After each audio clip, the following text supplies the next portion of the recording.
নমস্কার বন্ধুরা, আজ তোমাদের জন্য যে গল্পটি আমি শোনাতে এসেছি ভয়ঙ্কর ভূতের গল্পের অ্যাপস থেকে নেওয়া। রাত 12টা। গল্প পাঠে আমি সাধন ঘোষ। বটতলায় যখন নামলাম তখন রাত 12টা। বাসটা চলে যাওয়ার সঙ্গে সঙ্গে আমি অন্ধকার সাগরে নিমজ্জিত হলাম। মিনিট দুয়েকের মতো চোখ বন্ধ রাখলাম অন্ধকার মানিয়ে নেওয়ার জন্য। তবুও আশেপাশের কিছু চোখে পড়ল না। কি ভয়াবহ অন্ধকার! বেশ অনেক দিন পরে গ্রামের বাড়িতে আসছি। এখান থেকে 1.5-2 কিলোমিটার দক্ষিণে আমাদের গ্রাম। রিকশাই একমাত্র বাহন, কিন্তু এত রাতে রিকশা পাবো কিনা সন্দেহ হলো। বাড়ি যেতে আবার দুটি বিশেষ জায়গা পার হতে হয়। সেগুলো গ্রামের কিছু লোকের ভাষায় দেওদানবের আবাসস্থল। যদিও এসব কথা এ যাবৎকালে ফালতু বলে উড়িয়ে দিয়েছি। বিংশ শতাব্দীর এই দিনে এসব কথা হাস্যকর বলেই মনে হয়, কিন্তু আজ এই পরিবেশে কথাগুলো বিশ্বাস করতে ইচ্ছা হচ্ছে। দূরে কোথায় যেন ঝিঁঝি পোকা ডাকছে। শুনশান নীরবতার মধ্যে থেমে থেমে ডেকে ওঠা ওই শব্দকে ভৌতিক ভয়ঙ্কর শোনাচ্ছে।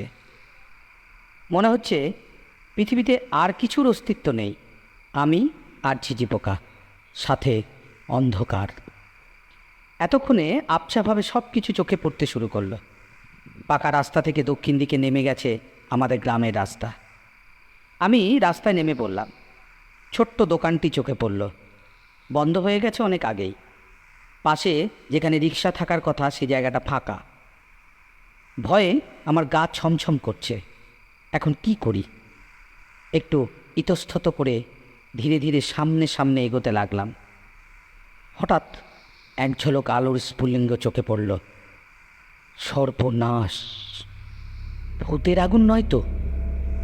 মৃদু গুনগুন শব্দ কানে যেতেই ভয়টা কিছুটা কেটে গেল। ভূত হাত যাই করুক, গুনগুন করে গান করে না, কোনোদিন করেছে বলেও শুনিনি। আমি সাহস করে এগিয়ে যাই। একটা রিকশা। সিটে বসে বিড়ি ফুঁকছে রিকশাওয়ালা। বিড়ির টানে যে আলো সৃষ্টি হলো তাতেই তার চেহারা পরিষ্কার দেখতে পেলাম। রোগা পাতলা শরীর, শুকনো মুখ। আশ্চর্য!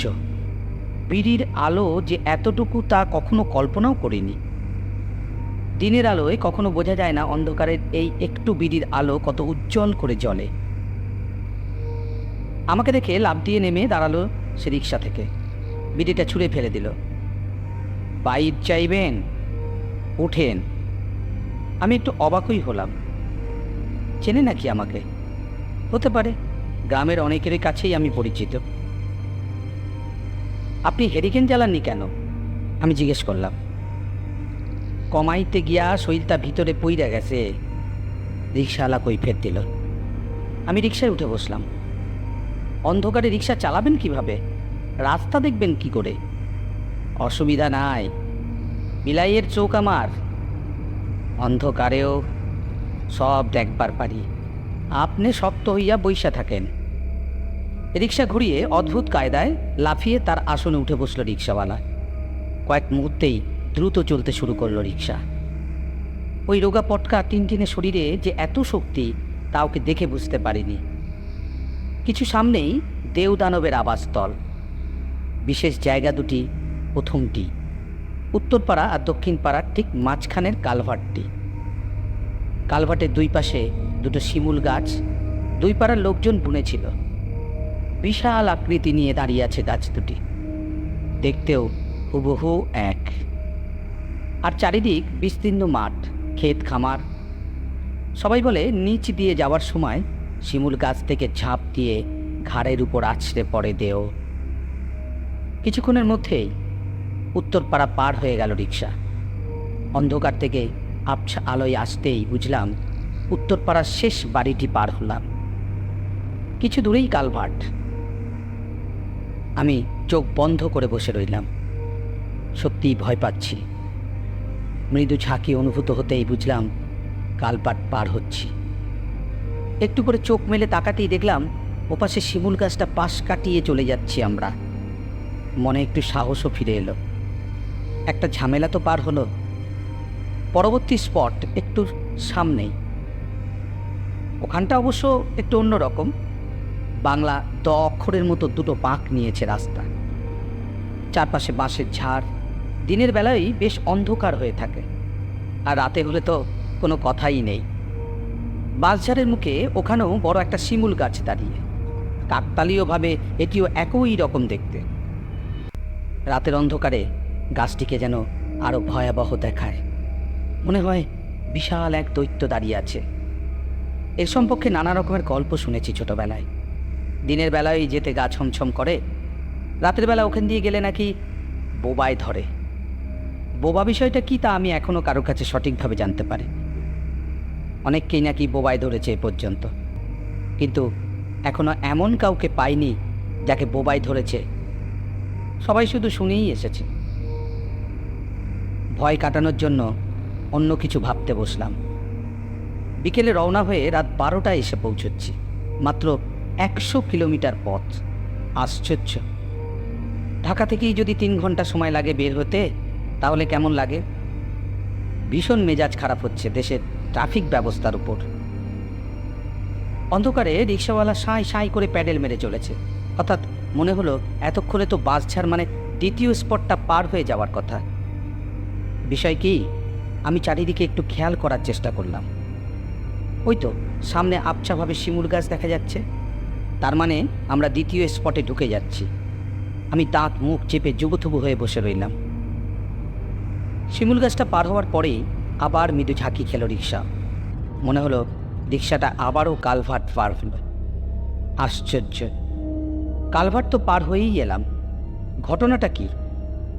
এই তো এপারে শিমুল গাছটি, আবছা আলোয় দেখা গেল পাশ কাটিয়ে চলে গেলাম। কি ব্যাপার, এমন হলো কেন? নাকি ভূতের ভয়ে মাথার ভেতর ওলটপালট হয়ে গেল? আমি সচেতনভাবে তাকালাম। ছুটে চলেছে রিক্সা, এক মনে চালিয়ে যাচ্ছে রিক্সাওয়ালা। কিছু জিজ্ঞেস করব, ইচ্ছে করছে না, বেকুবি হয়ে যায়। আমি শহরের ছেলে, ভয় পেয়েছি শুনলে এ কথা রটে যাবে। ওই তো সামনে আবছা অন্ধকারে আবারও শিমুল গাছে অবয়ব চোখে পড়ছে। পৌঁছে গেছি এবার বাসঝাড়ের কাছে। আমি সজাগ দৃষ্টি মেলে তাকিয়ে আছি আমার বাম দিকে। শিমুল গাছটা পার হয়ে গেল, তারপর আবারও মৃদু একটা ঝাঁকি। আমরা দ্বিতীয়বারের মতো কালভার্ট পার হচ্ছি। আমার সারা শরীরে রোমকূপিক শীতল একটা স্রোত বয়ে গেল। ভয়ঙ্কর কিছু একটা ঘটে গেছে বা যাচ্ছে। আমি রিক্সায় বসেই প্যাডেলরত রিক্সাওয়ালার গায়ে হাত রাখলাম। বরফের মতো ঠান্ডা হয়ে আছে রিক্সাওয়ালার শরীর। আমি স্তম্ভিত হয়ে গেলাম। আমি চিৎকার করে তার পিঠে ধাক্কাতে লাগলাম, এই এই। রিক্সাওয়ালা কেমন যেন গোঙানির মতো আওয়াজ করতে থাকলো। মনে হলো কে যেন তার মুখ চেপে ধরে রেখেছে। মনে হচ্ছে প্রাণপণে রিক্সার হাতল ধরে রেখেছে সে। হঠাৎ আমিও শরীরে কিছু একটা চাপ অনুভব করি। তবে কি আমাকেও? আমার শরীরের রক্ত হঠাৎই গরম হয়ে যায়। ভয়ঙ্কর বিপদের মধ্যে আমি হঠাৎ রেগে উঠি। আগেও কয়েকবার প্রমাণ পেয়েছি। আমি স্থান কাল পাত্র বলে চেঁচিয়ে উঠি এবং একটা গালাগালি দিয়ে বলি, ওকে ধরেছিস কেন? ছাড়, ছেড়ে দে। চেঁচিয়ে ওঠার সাথে সাথে আমার সারা শরীরে মনে হয় রাগে বিদ্যুৎ ঝিলিক দিয়ে যায়। হঠাৎ ভয়ঙ্কর সাহসী মনে হয় নিজেকে। আজ ভূতের একদিন কি আমারই একদিন। খাইয়া পেলাম শালা, ওকে ছাড়, ছেড়ে দে। জানি না কাকে উদ্দেশ্য করে আমার এই গালাগাল। হঠাৎ তীব্র আলোয় চোখ ধাঁধিয়ে যায়। সঙ্গে সঙ্গে মনে হয় কি এক বিরাট বোঝা যেন নেমে গেল আমার উপর থেকে। ওই কি হয়েছে? কারো গলা শোনা যায়। আবার সেই তীব্র চোখ ধাঁধানো আলো।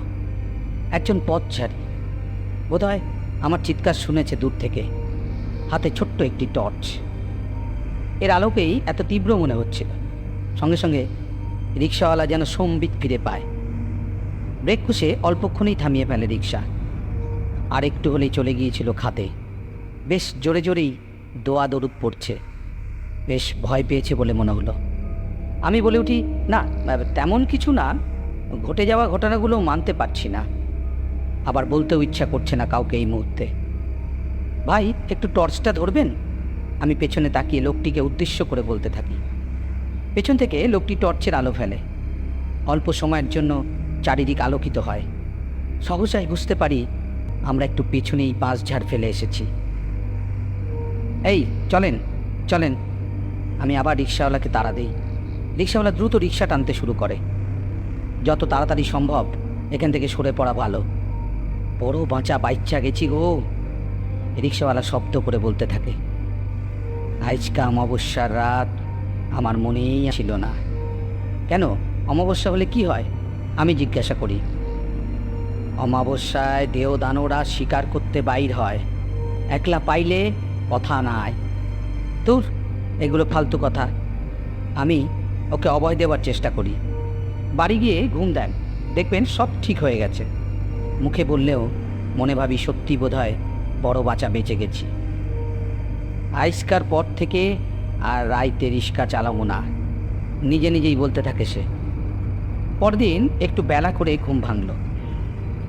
গত রাতের কথা মনে পড়ল। দিনের আলোয় সব কিছু মনে হলো মিথ্যা। দেখ, খামোকাই ভয় পেয়েছিলাম নিশ্চয়ই। সত্যি কি কালভারটা 3 বার পার হয়েছে? এও কি সম্ভব?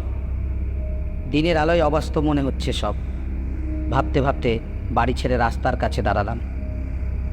রাতে কাউকে কিচ্ছু জানায়নি, খামোকা ভয় দেখিয়ে লাভ আছে? রাস্তায় পাঞ্জাবি পরে টুপি মাথায় চাচাকে দেখে অবাক হলাম। কি হয়েছে, কোথায় যাচ্ছেন? আর বলো না, গতকাল রাতে ওই পাড়ার মোতালেব মারা গেছে, ওরই বাড়িতে যাচ্ছে। কথাটা শোনার সাথে সাথে প্রচণ্ড একটা ভয় ঘিরে ধরল আমাকে। মোতালেব কি রিক্সা চালাতো? আমি ভয় ভয়ে জিজ্ঞাসা করলাম। আরে না, ও রিক্সা চালাবে কেন? জুয়া খেইলা কুল পাইতো না, আবার রিক্সা? ও তাই নাকি? একটা পাষাণ ভার যেন নেমে গেল আমার মাছ থেকে। বিদেশে আছিল কয়েক বছর, কিছু কাঁচা টাকা পয়সা নিয়ে আসছেন, তাই জুয়া খেইলা উড়ায় এখন। তা হঠাৎ মরে গেল যে? আমি জিজ্ঞাসা করি। আর বলিস না, গতকাল নাকি রাত 12টার দিকে জুয়া খেইলা বাড়ি যাইতেছিল ওই বাঁশ ছোপ তলা দিয়া। ভূতে ধরছিল কিনা কে জানে। বাড়ি গিয়া জ্ঞান হারাইয়া পইরা যায়, তারপর আর ওঠে নাই। কথাটা কানে যেতেই আমার পৃথিবী দুলে উঠল। সেই লোক নয় তো?